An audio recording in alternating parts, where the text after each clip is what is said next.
Hello everyone, welcome to Sreejo kitchen. ఈరోజు వీడియోలో bread custard recipe చేసుకోవడం చూద్దాం. జస్ట్ 10 మినిట్స్లోనే చేసుకోవచ్చు. చాలా చాలా టేస్టీగా ఉంటుంది. దీనికోసం నేను ఇక్కడ 5 బ్రెడ్ స్లైసెస్ తీసుకున్నాను. వాటిని సైడ్స్కి అట్లా కట్ చేసేసి 4 ముక్కలుగా కట్ చేసుకుంటున్నాను అనమాట.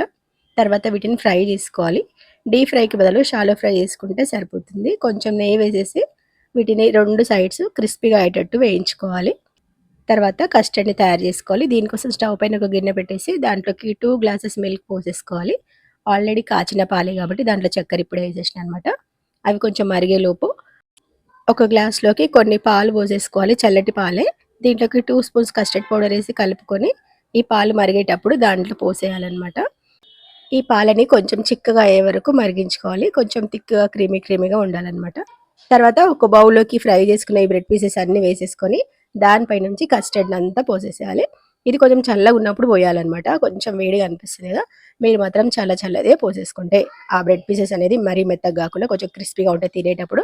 పైనుంచి కొన్ని డ్రై ఫ్రూట్స్ వేసుకొని తినేసేయాలి. చాలా చాలా టేస్టీగా ఉంటుంది. వీడియో నచ్చితే తప్పకుండా ట్రై చేయండి. అండ్ లైక్ చేయండి, షేర్ చేయండి. ఫస్ట్ టైం నా ఛానల్ చూసిన వాళ్ళు సబ్స్క్రైబ్ చేసుకోండి. Thank you for watching. By by.